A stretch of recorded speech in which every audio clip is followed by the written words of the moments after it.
A constitution is not by one political party or the other. It is for the nation as a whole. Isn't this a kind of a battle between two conflicting ideas and ideologies rather than a constructive conversation? Yeah, it's become a tutu meme. Are we going to build this nation on the basis of constantly looking back through the real view? I heard PM's nearly 2-hour speech. He's naturally a very good speaker.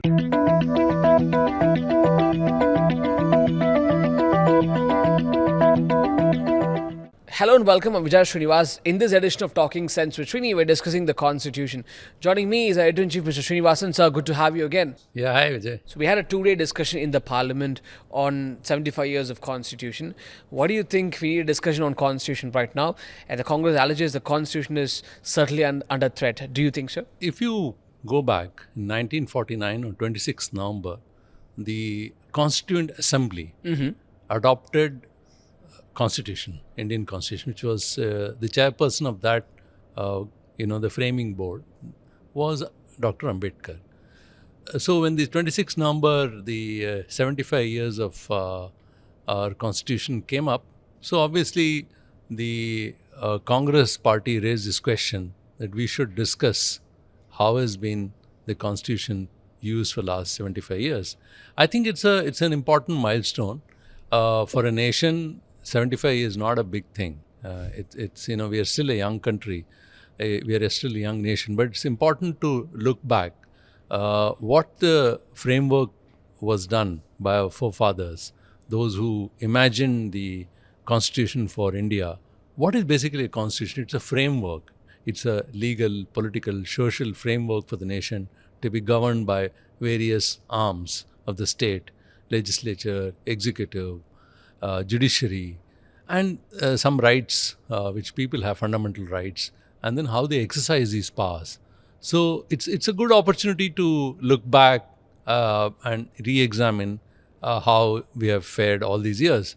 Congress, particularly the question which you raised, is Constitution under threat? Khatre mein hai. That's a thing they keep saying. Is it really under threat? Now, why they are saying it? Because there have been a number of instances in the past 10 years, which as an opposition party they want to highlight, which could be in the form of dismissal of governments, the behavior of governors in the states, the way the federal structure has been dealt with various bodies of the state, the law and order situation, and then even individual cases. Look at what happened in Hathras, what's happening in Manipur, or even look back at Bilkis Bano case, where a woman caught in a riot was raped, her 3-year-old child was killed, and then the perpetrators of 11 were actually sentenced. And then there was a remission given by the state government of Gujarat, saying that, they have done enough of their, conviction and they should be released. And that became a big issue. Of course, later it was overturned by the Supreme Court. But the very fact that these kind of things could happen, which pertains to rule of law and how we deal with this. So I think it's a significant milestone, 75 years, and therefore being discussed in the Parliament is a significant event. I think we should welcome that. It was Congress's idea to actually hold a discussion in the Parliament on the Constitution, right? The party might have thought this could add some political weightage and mileage for them. But what do you personally think? Do you think 1.4 billion people in India would be able to sort of engage and relate themselves to this kind of a conversation in the Parliament? You're asking what is the intention behind the Congress, whether they want to take a political mileage out of it. Yeah. I think if that was their idea, it's very unfortunate. Because when you're observing something like this, 75 years of Constitution or 100 years, it's a milestone. Constitution is not by one political party or the other. It is for the nation as a whole, and the way we all being governed by our state. So it's much larger issue. To reduce it to a political party trying to make a political capital out of it is unfortunate. But the way it has gone about, at least in Parliament, that's the way it has actually turned out.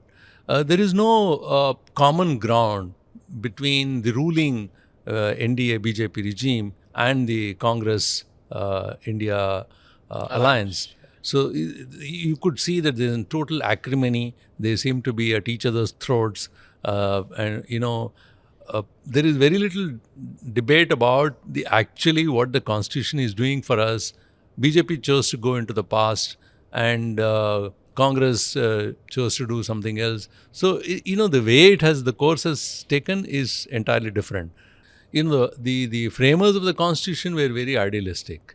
They had a big dream, and they dreamt this Constitution in a way which is very unique.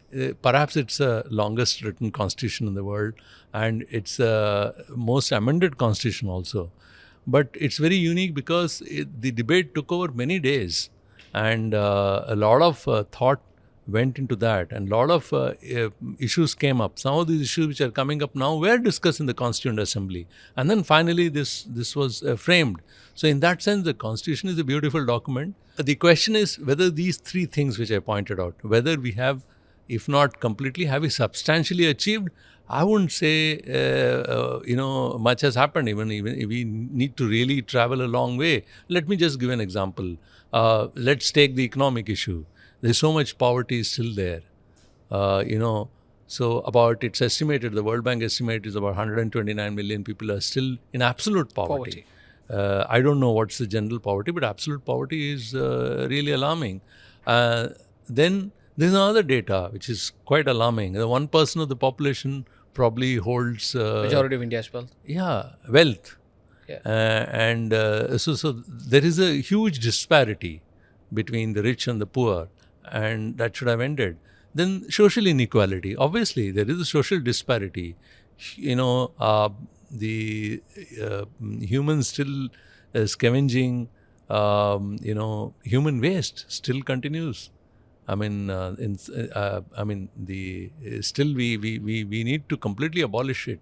Yeah. Though in statute, in principle, in rule, it's all there, but the application is patchy. That's right.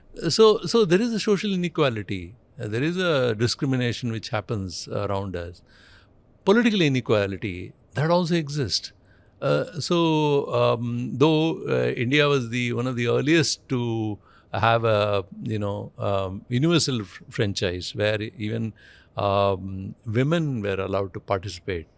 So we are one of the earliest one as a nation to adopt that. But then they've been talking of reservation for so many years now. Yeah.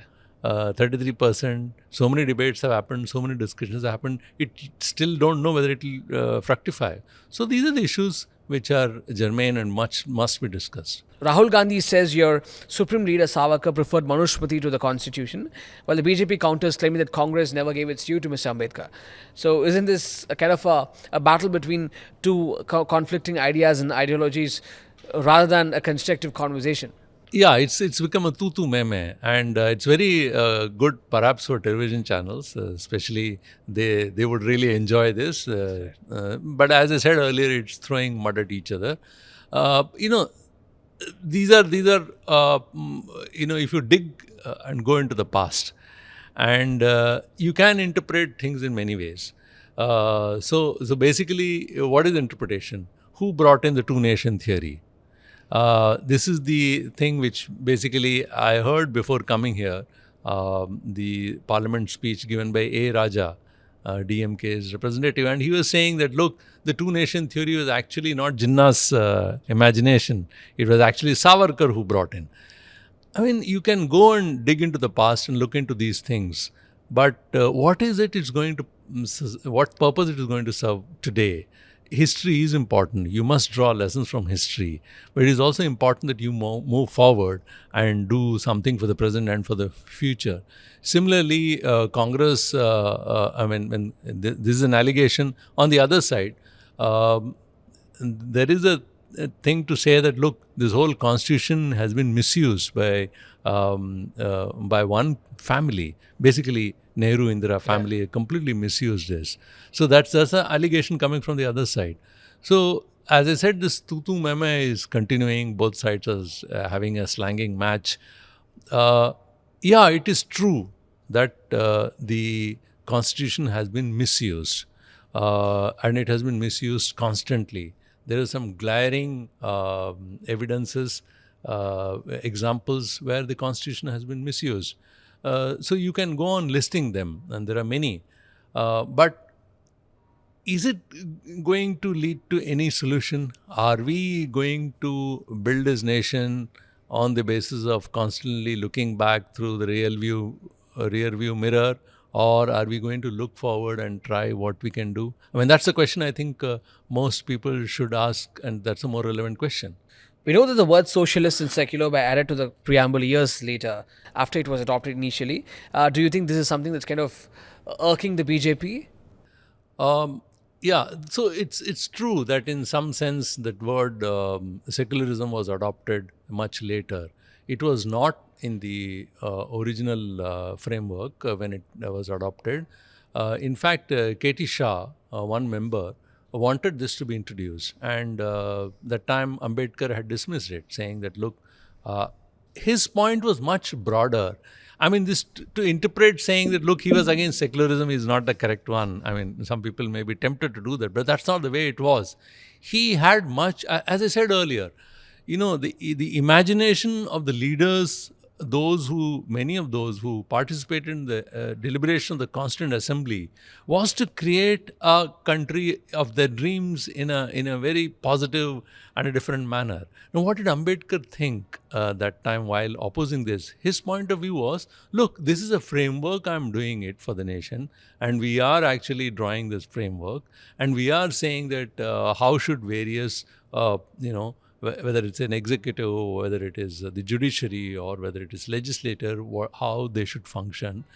But then it is for the politics of that time to choose whether you want to be conservative, whether you want to be liberal, whether you want to conduct your polity in a certain way. Those are the things which the politicians of those days will work out. And this is one interpretation. The other interpretation is that look, he never imagined that we'll come to a situation where people won't even think of secularism. These are various narratives. But the thing is, post emergency, it is true that the word secularism was added by Mrs. Gandhi, and that's how it came up in the constitution.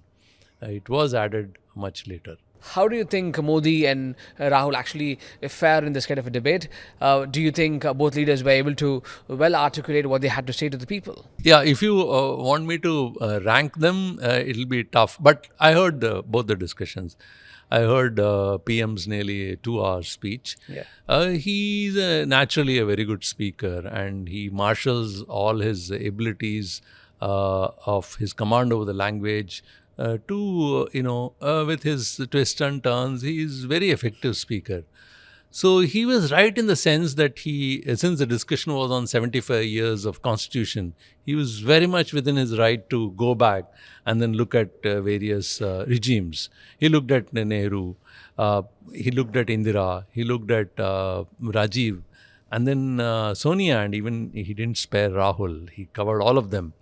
But yeah, as I said earlier, partisan politics did creep in. You can't say that all that he said was all factually borne out to be correct. Some of these things had a lot of politics in it.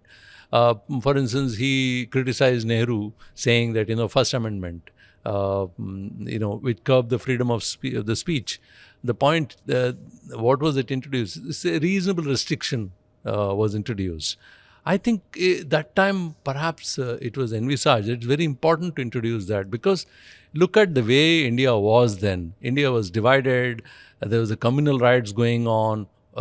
Biggest migration which happened perhaps in the history. A whole lot of people were migrating to Pakistan. There is a very traumatic divide of the country into two. When the split happened, it was really traumatic. So many things were happening. And, though there was no social media, even then the rumors were flying thick and fast. There were a whole lot of things happening. Whether in the name of absolute freedom, what might have happened, one doesn't know. Second, he criticized Indira Gandhi for emergency, which is correct. I mean, she should be, strongly, all the civil liberties were cancelled, and it was a traumatic period. But of course, she won an election, returned. Rajiv for turning the Shah Bano case, which proved to be a turning point of kind of politics in India, where the alimony to a Muslim woman was cancelled on the pressure from the conservative Muslim conservatives, ulema. So it was a bad decision. That's a turning point where India perhaps turned more rightwards. And then, of course, he couldn't. Of course, Sonia Gandhi came also under criticism for running a government, though she was not the prime minister, the backseat driving. And then Rahul for tearing an ordinance, which is an impulsive, or I don't know what kind of act, which all these things he came up. While saying this, when there were good points, he did brought he quoted what happened during Vajpayee's regime. But I wish he was much more. He answered questions on what happened during his current 12-13 year regime. I mean that 10 years regime that would have been more significant. Rahul, on the other hand, went on a continuation of his theories, where he wanted to say that how constitution has been compromised and various rights to Dalits, underprivileged, others have been withdrawn. I mean, he went into those kind of, more trying to get under the skin of the regime. So I would say that, look, Rahul, of course, didn't go for a broader picture of what happened to 75 years of constitution, because perhaps he also avoided, because much of that defense would have been defensive, because 55 years, his Congress, the legacy of the Congress party is responsible. Out of 75 years, it's that party which has ruled. So he might have had a lot to defend. So he skipped all that and tried to attack this government on crony capitalism, on compromising various institutions, the investigative agencies, the role of the governors, all those kind of things. So, but he also pointed out, pointedly, he went more on, the way, various rights. He used Ekalavi as an example to say individual rights and those kind of things. But if you look at the way the parliament the functions are divided, you see, opposition is there to raise questions. They must raise questions, and the government is there to give answers. But what happened here was there was hardly any answers. Basically, this is a kind of a narrative between liberalism and conservative viewpoint, which is happening right now. And that's what came as an outcome in Parliament. This is what we've been hearing outside in political speeches as well. A discussion inside the Parliament, one would have expected a far more reasonable debate, which would have helped a whole lot of Indians like us. So thank you very much, sir. Wonderful talking to you. Thank you. Thank you.